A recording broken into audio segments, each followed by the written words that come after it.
Hello friends, जय माता दी। कैसे हैं आप सब दोस्तों? साल की पहली एकादशी अति अद्भुत एकादशी है और पौष माह की पुत्रदा एकादशी है। इसे चर और अचर संसार में कहा जाता है। पुत्रदा एकादशी के व्रत के समान कोई दूसरा व्रत है ही नहीं। इस व्रत के नाम के अनुसार ही इसका फल भी है।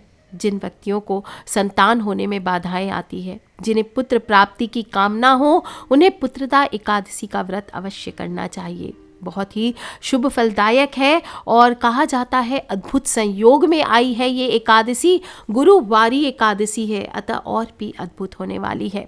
दोस्तों, शास्त्रों में कहा गया है कि वंशज के अभाव में कोई भी मनुष्य पिंडदान नहीं कर सकता। पितृ ऋण से मुक्ति नहीं मिलती, वंशज से ही इस लोक में यश और परलोक में शांति मिलती है।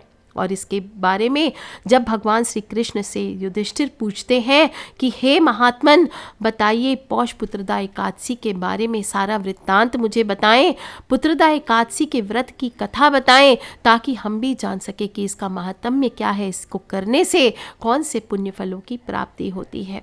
तब भगवान श्री कृष्ण युधिष्ठिर से कहते हैं, हे युधिष्ठिर, ध्यान पूर्वक सुनो। भद्रावती नामक नगरी में सुकेतुमान नाम का एक राजा राज्य करता था। उसके कोई पुत्र नहीं थी। उसकी स्त्री का नाम शैव्या था और वह निपुती होने के कारण सदैव चिंतित रहा करती थी।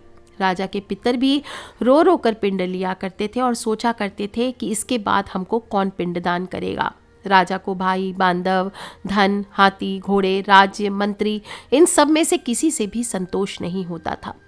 वह सदैव यही विचार करता था कि मेरे मरने के बाद मुझको कौन पिंडदान करेगा। बिना पुत्र के पितरों और देवताओं का ऋण मैं कैसे चुका पाऊंगा। जिस घर में पुत्र ना हो उस घर में सदैव अंधेरा रहता है। इसलिए पुत्र उत्पत्ति के लिए प्रयत्न करना चाहिए। जिस मनुष्य ने पुत्र का मुख देखा है वह धन्य है और परलोक में शांति मिलती है, अर्थात उसके दोनों लोग सुधर जाते हैं। पूर्व जन्म के कर्म से ही इस जन्म में पुत्र, धन आदि प्राप्त होते हैं। और राजा इसी प्रकार रात दिन चिंता में लगा रहता था। एक समय तो राजा ने अपने शरीर को त्याग देने का निश्चय किया, परंतु आत्मघात को महान पाप समझकर उसने ऐसा नहीं किया। एक दिन राजा ऐसा ही विचार करता हुआ अपने घोड़े पर चढ़कर वन को चल दिया तथा पक्षियों और वृक्षों को देखने लगा। उसने देखा कि वन में मृग हो, व्याघ्र हो, सुअर हो, सिंह हो, बंदर हो, सर्प हो, सभी भ्रमण कर रहे थे और हाथी अपने बच्चों और हथिनियों के बीच घूम रहा था। इस वन में कहीं गीदड़ अपने कर्कश स्वर में बोल रहे, कहीं उल्लू ध्वनि कर रहे। वन के ऐसे दृश्यों को देखकर राजा सोच विचार में लग गया। इस प्रकार आधा दिन बीत गया और सोचने लगा कि मैंने इतने यज्ञ किए, ब्राह्मणों को स्वादिष्ट भोजन से तृप्त किया, फिर भी मुझको दुख प्राप्त हुआ क्यों? राजा प्यास के मारे इसी प्रकार अत्यंत दुखी होता हुआ पानी की तलाश में इधर उधर फिरने लगा। थोड़ी दूर पर राजा ने एक सरोवर देखा। उस सरोवर में कमल खिले हुए थे। सारस हो, हंस हो, मगरमच्छ हो, सभी विहार कर रहे थे। उस सरोवर के चारों तरफ मुनियों के आश्रम बने हुए थे। उसी समय राजा के दाहिने अंग फड़कने लगे। राजा शुभ शकुन समझकर घोड़े से उतरकर मुनियों को दंडवत प्रणाम करके बैठ गया। राजा को देखकर मुनियों ने कहा, हे राजन, हम तुमसे अत्यंत ही प्रसन्न हैं। तुम्हारी क्या इच्छा है सो कहो। तब राजा ने पूछा, महाराज, आप कौन हैं और यहाँ किस लिए आए हैं? कृपा करके बतलाइए। मुनि कहने लगे, हे राजन, आज संतान देने वाली पुत्रदा एकादशी है। हम लोग विश्वदेव हैं और इस सरोवर में स्नान करने के लिए आए हैं। और ये सुनकर राजा कहने लगे, महाराज, मेरे भी कोई संतान नहीं है। यदि आप मुझ पर प्रसन्न हैं तो एक पुत्र का कम से कम वरदान दे दीजिए। तब मुनि कहते हैं, राजन, आज पुत्रदा एकादशी है। आप अवश्य ही इसका व्रत करें और भगवान की कृपा से अवश्य ही आपके घर में पुत्र पैदा होगा। और मुनि के ऐसे वचनों को सुनकर राजा ने उस दिन एकादशी का व्रत किया और द्वादशी को व्रत का पारण किया। इसके पश्चात मुनियों को प्रणाम करके महल में वापस आ गया। कुछ समय बीतने के बाद रानी ने गर्भ धारण किया और 9 महीने के बाद उनसे एक पुत्र प्राप्त हुआ और राजकुमार अत्यंत ही शूरवीर, यशस्वी और प्रजापालक हुआ। और अतः जो भी मनुष्य इस महात्म्य को पढ़ता है, सुनता है, उसे अंत में स्वर्ग की प्राप्ति होती है।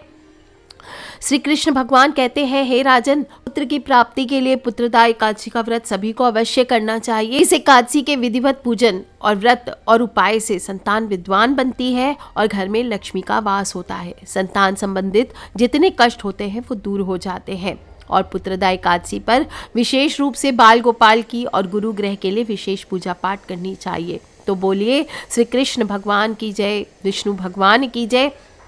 दोस्तों, इस बार माह की पुत्रदा एकादशी का व्रत आपको 13 जनवरी 2022 यानी कि गुरुवार के दिन पड़ रहा है और एकादशी तिथि का प्रारंभ हालांकि 12 जनवरी को शाम को 4:49 से हो जाएगा। एकादशी तिथि की समाप्ति आपकी 13 जनवरी को 7:32 पे होने वाली है और पुत्रदा एकादशी व्रत के पारण का टाइम आपको 14 जनवरी यानी मकर संक्रांति के दिन शुक्रवार को सुबह 7:15 पर करना है और 9:21 तक शुभ समय रहेगा, तब तक आप कर सकते हैं। और पारण तिथि के दिन आपका द्वादशी समाप्त होने का समय है रात को 10:19 पर। जो भी भक्त इस एकादशी का व्रत करते हैं उन्हें एक दिन पहले यानी कि दशमी तिथि की रात्रि से ही व्रत के नियमों का पूर्ण पालन करना चाहिए। दशमी के दिन शाम में सूर्यास्त के बाद आपको भोजन ग्रहण नहीं करना है और रात्रि में भगवान विष्णु का ध्यान करते हुए सोना चाहिए। नहीं रह सकते तो एक समय कम से कम उस समय करेंगे भी तो सात्विक भोजन करें और ब्रह्मचर्य का पालन करते हुए सोएं। एकादशी के दिन सुबह जल्दी उठें, कम से कम सूर्योदय के 2 घंटे के अंदर उठ करके आपको स्नान दान आदि सब कंप्लीट कर लेना चाहिए। सुबह उठने के बाद सबसे पहले हथेलियों के दर्शन करें, धरती माँ को प्रणाम करें, नित्य क्रिया से निवृत्त होकर के सबसे पहले घर के मुख्य द्वार की सफाई करें, हल्दी के जल का छिड़काव करें, तोरण लगाएं, रंगोली आदि से सजा सकते हैं, शुभ चिन्ह बना सकते हैं और फिर स्नान करें। स्नान अगर तीर्थों में कर सकते हैं तो बहुत अच्छी बात है, नहीं तो घर में ही गंगा जल हल्दी आदि डाल करके स्नान करना चाहिए और काले तिल भी डाल के स्नान कर सकते हैं। फिर स्नान करके शुद्ध और स्वच्छ धुले हुए पीले वस्त्र आपको इस दिन धारण करने चाहिए। पीले काले रंग के वस्त्र धारण ना करें। श्रीहरि विष्णु पीताम्बरधारी हैं तो उन्हें भी आप श्रृंगार करते तो पीला धारण कराएं और खुद भी पीला पहने, नहीं तो कम से कम हल्के रंग के वस्त्र धारण करें। लाल हो ऑरेंज हो ये भी धारण कर सकते हैं, बस ब्लू और ब्लैक आपको धारण नहीं करना है। और फिर सूर्य देव को 1 लोटा जल जरूर अर्पित करें। ओम सूर्याय नमः, ओम भास्कराय नमः, ओम आदित्याय नमः या फिर सूर्य गायत्री मंत्र बोल लीजिए। ओम भूर्भुवः स्वः तत्सवितुर्वरेण्यं भर्गो देवस्य धीमहि धियो यो नः प्रचोदयात्। इस तरह से बोलते हुए आपको सूर्य देवता को 1 लोटा जल अर्पित करना चाहिए। फिर उसी लोटे में थोड़ा और जल ले लीजिए और दक्षिण मुखी होकर के अपने पितृदेव को जल अर्पित कीजिए। पितृदेव के निमित्त जल अर्पित करते समय बोलें ओम सर्वेभ्यो पितृभ्यो नमो नमः और काले तिल हो सके तो डाल लीजिए उसमें, अगर नहीं भी है तो कोई बात नहीं। इसके बाद इस दिन आपको तुलसी पूजन नहीं किया जाता है, सुबह में तुलसी को जल नहीं अर्पित करना है। शाम के समय तुलसी को दिया अवश्य जलाना है लेकिन सुबह आपको पूजन नहीं करना है, ना ही तुलसी तोड़नी है आपको इस दिन, ये बात का ध्यान रखें। जो भोग आदि के लिए लेंगे तुलसी पत्र तो आप जो या तो गमले में पौधे में गिरी हुई तुलसी है उसको उठा करके धो के काम में ले सकते हैं या फिर जो पुरानी तुलसी है वो बासी नहीं मानी जाती है उसको आप पूजन में रख लीजिए। फिर इसके बाद सबसे पहले घर में आप चाहे तो गणपति देव की पूजा करें या कलश में ही सारे देवी देवताओं का आवाहन करके आप कलश स्थापित कर सकते हैं। फिर भगवान विष्णु का आप दक्षिणावर्ती शंख से अभिषेक करें। मूर्ति आदि है तो भगवान विष्णु का अभिषेक कीजिए और अगर फोटो पे तस्वीर पे पूजा करते तो हल्का सा गंगा जल आदि छिड़काव करके तस्वीर को साफ आदि कर लीजिए। और विशेष रूप से लड्डू गोपाल है तो उनका इस दिन अभिषेक किया जाता है दक्षिणावर्ती शंख से, आप वो कीजिए। हर एकादशी पर आपको बार बार कहती हूँ दक्षिणावर्ती शंख अपने पास जरूर रखना चाहिए, एक सिद्धि अभिमंत्रित करके। एक तो इससे लक्ष्मी का वास होता है, लक्ष्मी का ही स्वरूप माने जाते हैं दक्षिणावर्ती शंख। और दूसरा जो भी मनुष्य एकादशी हो पूर्णिमा हो कोई भी आप श्री सत्यनारायण भगवान की पूजा करें, जन्माष्टमी आदि हो या फिर आप अमावस्या तिथि हो, इस पर भगवान विष्णु का दक्षिणावर्ती शंख से या फिर उनके किसी भी स्वरूप का लड्डू गोपाल आदि का दक्षिणावर्ती शंख से अभिषेक करने से मनुष्य माला माल होने से बाकी नहीं रहता है। तो इस दिन पहले आप पंचामृत से दक्षिणावर्ती शंख से अभिषेक कराइए, फिर शुद्ध जल से स्नान कराइए। जिनके पास शंख नहीं है वो प्लेन आप किसी भी कटोरी से या फिर किसी लोटिए से, छोटी सी लोटी से आप अभिषेक करा सकते हैं। और फिर भगवान को शुद्ध जल से स्नान करके अच्छे से पोंछ लीजिए और पीले वस्त्र हार ये आपको धारण कराने चाहिए। पीताम्बरधारी हैं तो पीले वस्त्र धारण कराएं, पीले रंग के फूलों की माला से उन्हें सजाइए, आभूषण आदि अर्पित कीजिए। और इस दिन विशेष रूप से ऐसे तो हल्दी का तिलक या केसरिया चंदन का तिलक लगाया जाता है भगवान विष्णु को, तो आप वो लगा सकते हैं। चावल नहीं धराते उनके तिलक पर, सफ़ेद तिल धराए जाते हैं, इस बात का ध्यान रखें। जनेऊ धारण कराएं और अबीर से तिलक आप करा सकते हैं। फिर पीले फल हुआ, पीली मिठाई हुआ, नारियल हुआ, ये सभी चीज़ें आप उनको भोग के रूप में अर्पित कर सकते हैं। मखाने की खीर इस दिन बना करके भोग अर्पित कीजिए और माखन मिश्री अर्पित कीजिए। और जो भी भोग है उसमें आपको ध्यान रखना है, तुलसी पत्र ज़रूर अर्पित करना है। धूप दीप करें, इस दिन चंदन का धूप किया जाता है, चंदन का ही इत्र उनको अर्पित करना चाहिए। भगवान विष्णु को जो भी मनुष्य चंदन का इत्र अर्पित करता है उसके जीवन में कभी भी धन की कमी नहीं रहती। तो इस दिन आपको चंदन का इत्र भी उनको ज़रूर अर्पित करना चाहिए और 5 केले आपको उनको ज़रूर चढ़ाने चाहिए। ये 5 केले आपको भोग के स्वरूप में चढ़ाने और गऊ को खिला देने या गरीबों में बांट देने, स्वयं आपको नहीं खाना है। इस प्रकार से गाय के घी का दीपक करके, चंदन से धूप करके, यदि आप पुत्र प्राप्ति के लिए व्रत रख रहे हैं तो ये व्रत पति पत्नी दोनों को मिल करके करना चाहिए। एक साथ व्रत का संकल्प लेना चाहिए और पूजन करना चाहिए और भगवान कृष्ण के बाल स्वरूप की पूजा करनी चाहिए। और जो भी माता पिता पूजा कर रहे हैं उनके पास अगर भोजपत्र है तो भोजपत्र पर या एक सिंपल पीले कागज पर संतान के सौभाग्य हेतु संतान का नाम लिख करके भगवान विष्णु के मंदिर में चढ़ाना चाहिए और उस कागज पर थोड़ा सा इत्र ज़रूर लगा दें। जो भी आपके पास इस दिन लक्ष्मी कारक वस्तुएं हैं, चाहे गोमती चक्र हो, हत्ता जोड़ी हो, श्री यंत्र हो, कस्तूरी हो, पीली लक्ष्मी कौड़ियाँ हो, जो भी चीज़ें हो, स्फटिक का श्रीयंत्र आदि हो, उस पर उसकी पूजा इस दिन, अगर आपने तिजोरी आदि में भी स्थापित किया है भगवान के सामने, तो उसको निकाल करके इस दिन उसमें एक चिटकी सिंदूर चढ़ा करके पूजा अवश्य करनी चाहिए। लौंग, इलायची, कपूर रखा हुआ है तो उसको बदल देना चाहिए। इस प्रकार से घर में लक्ष्मी के वास हेतु नारायण पर लक्ष्मी कौड़ियाँ या जो भी आपकी सिद्धि कारक चीज़ें हैं उनको चढ़ा करके तिजोरी में दोबारा से रखना चाहिए। एक चुटकी सिंदूर ज़रूर चढ़ा लें और उसके सामने पहले बैठ करके एक माला का जप कर लें। क्रीम कृष्णाय नमः, ओम जगन्नाथाय नमः, ओम नमो भगवते वासुदेवाय, जो भी मंत्र हो आपकी इच्छा हो 108 बार जप कर सकते हैं। जो भी लक्ष्मी माता के लिए करना चाहते हैं वो ओम महालक्ष्मी नमः या फिर ओम श्रीम ह्रीम शिम कमले कमलालय प्रसीद प्रसीद श्रीम ह्रीम शिम ओम महालक्ष्मी नमः, इस मंत्र का जप कर लीजिए और फिर मखाने की खीर का भोग लगा लीजिए। और मंत्र पूजा करने के बाद आप आरती आदि करें और अनजाने में हुई भूल के लिए क्षमा याचना करें। इसके बाद जो भी प्रसाद आदि है भक्तों को बांट करके खुद भी प्रसाद ग्रहण करना चाहिए। गुरुवार और एकादशी का योग है तो आपको देवगुरु बृहस्पति की भी पूजा ज़रूर करनी चाहिए। अब 2 प्रकार से आप देवगुरु बृहस्पति की पूजा कर सकते हैं, या तो केले के वृक्ष की पूजा करके या शिवलिंग की पूजा करके। गुरु ग्रह की पूजा शिवलिंग के रूप में भी की जाती है, इसलिए शिवलिंग पर इस दिन आप पीले फूल चढ़ा सकते हैं। भगवान को बेसन के लड्डुओं का भोग लगा सकते हैं, धूप दीप जलाकर आरती करें या फिर चने की दाल और हल्दी से आप केले के वृक्ष का पूजन कर सकते हैं। और इसके बाद आपको शाम किस दिन भर ओम नमो भगवते वासुदेवाय, ओम नमो भगवते वासुदेवाय बोलते हुए आपको दिन व्यतीत करना चाहिए।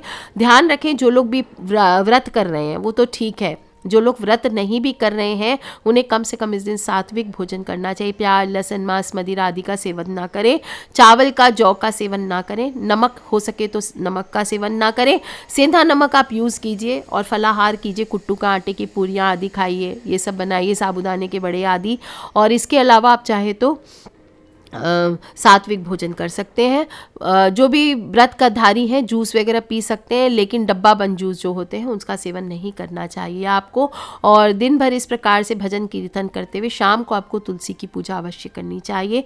तुलसी माता के सामने दिया ज़रूर जलाएं। दीपदान का बहुत बहुत महत्व बताया गया, मैंने लास्ट वीडियो में बताया आपको दीपदान किन किन जगहों पर करना है, तो वो आप दीपदान ज़रूर करें और तुलसी के सामने भी दीपदान अवश्य करें, घर के मंदिर में करें। पुत्रदा एकादशी है, गुरुवार का दिन है और गुरुवार का दिन भगवान विष्णु का दिन होता है, तो इस दिन आपको सौंफ से भी थोड़ा सा उपाय करना है। जो लोग भी चाहते हैं धन प्राप्ति के लिए वो विशेष रूप से इस दिन थोड़ी सी सौंफ, पूजा के दौरान आप एक पान के पत्ते पर एक प्लेन पान का पत्ता ले लीजिए डंडी सहित। अगर पान का पत्ता नहीं मिलता है तो पीपल का पत्ता आप रख सकते हैं, और पीपल का पत्ता भी ना मिले तो आप बरगद का पत्ता यूज़ कर सकते हैं। उस पर आपको हल्दी से श्रीम लिखना है। क्या करेंगे, हल्दी से श्रीम लिखेंगे और थोड़ी सी सौंफ रख लेंगे उसके ऊपर, और फिर आप जो भी पूजा करेंगे आप अपनी नॉर्मल पूजन आदि कर लीजिए। और नहीं तो आप पूजा करने की नहीं भी ज़रूरी है, आप सिर्फ ये उपाय भी कर सकते हैं। भगवान विष्णु या माता लक्ष्मी के सामने बैठ जाइए और पान का पत्ता डंडी सहित रख लीजिए, पत्ता कटा फटा ना हो, हो, इस बात का ध्यान रखना है। उसे धोकर साफ कपड़े से आप पोंछ लीजिए और उसके बाद हल्दी से या केसर से, केसर चंदन होता है, उससे मिला करके आप उस पर श्रीम लिख लें। श्रीम लिखने के बाद थोड़ा सा सूख जाने दें। इसके बाद उसके ऊपर आपको थोड़ी सी सौंफ रखनी है, आधी चम्मच जैसी सौंफ रख लीजिए, कोई भी सौंफ रख सकते हैं नॉर्मल। और उसके बाद आपको वहीं बैठ करके ओम महाविष्णवे नमः, क्या बोलना है, ओम महाविष्णवे नमः। इस मंत्र की आपको 4 माला का जप करना है। 4 माला यानी 108 मंत्र की 1 माला का जप करना है। और फिर इस पत्ते को लपेट करके पुड़िया जैसी बना करके आपको तिजोरी में रख लेनी है। दोस्तों, इससे कहा जाता है मनुष्य के धन और संतान से जुड़ी हर समस्या दूर हो जाती है। और ध्यान रखना है, नहीं तो आप ऐसे भी इस दिन पूजन में थोड़ी सी सौंफ आप माता लक्ष्मी को और भगवान विष्णु को ज़रूर अर्पित कीजिए, ये आपको व्यापार में तरक्की दिलाएगा। दोस्तों, बहुत खूबसूरत एकादशी है।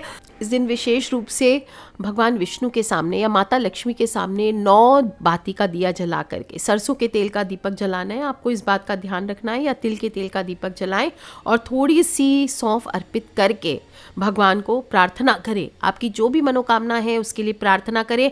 आपके धन की दिक्कतें दूर होगी, आपके जीवन में तमाम दिक्कतें, नौकरी हो, व्यापार हो, सभी की समस्याएं दूर होगी।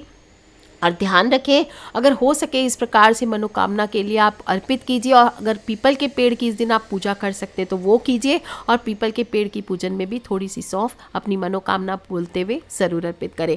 आप देखिए दोस्तों, आपकी सभी मनोकामनाएं कैसे चुटकियों में पूर्ण होती है। और श्री हरि पर चढ़े सौंफ के 10 दाने कर्पूर के साथ आपको ले करके अपने सिर के ऊपर से वार के जला देने हैं। अगर आपके जीवन में किसी भी प्रकार की नज़र बाधा है, दुर्भाग्य है, बार बार काम में अटकाव आता है, तो छोटे से सौंफ का ये उपाय आपको ज़रूर करना चाहिए।